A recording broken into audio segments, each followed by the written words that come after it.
Marnix, thanks very much for joining us. Obviously, we're moving now into 2021.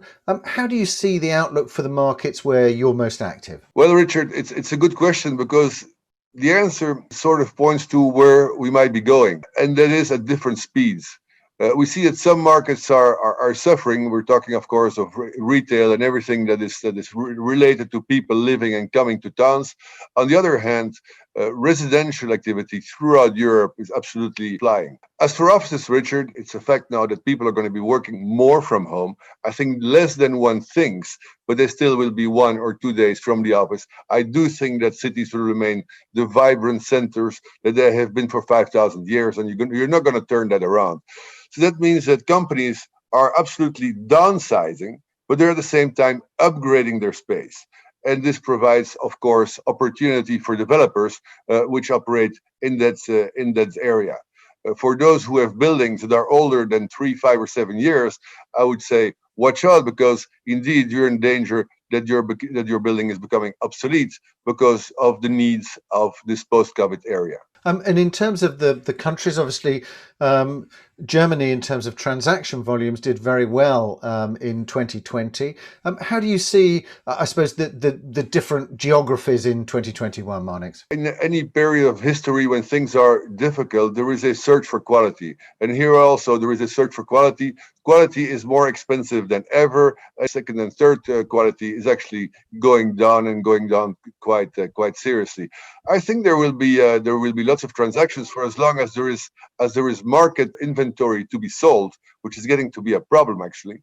But if we take it throughout Europe, we see that actually, letting is quite at a standstill because people just don't get to the office. Decisions are taking slower, and so new buildings that are fully fit out, that are fully occupied, et cetera, is taking a bit longer to fill them up. So I would say in the office business, yes, it's going to be prime when you've got your buildings all filled up and all new, and it's going to be slower for those who are a bit behind. Marnix, obviously, you're joining us from Brussels.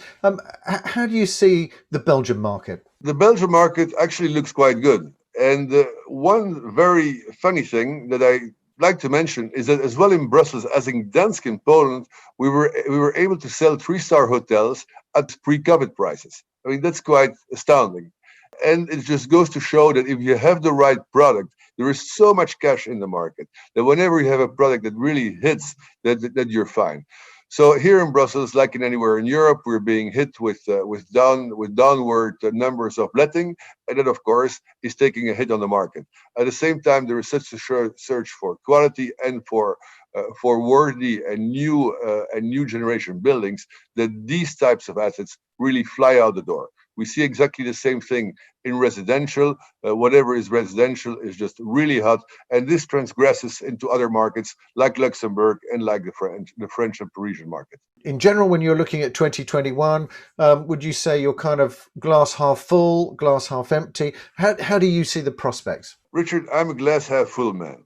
So we could be in the worst of situations in the world. I would still see the glass half full, and I suggest that everybody who listens to this does the same because we have no choice. We are where we are, and we have to go forward.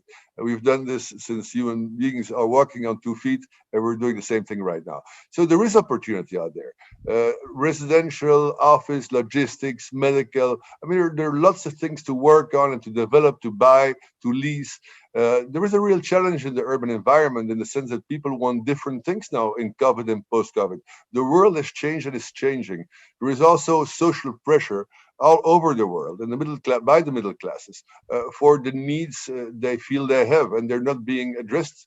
And so I think we, as a built environment, have an enormous responsibility to address this. There is huge work out there. And that's what we got to get to, and that's what we are as a company doing. Great. Thanks very much for joining us, Marnix. Thank you, sir. Bye-bye. Take care.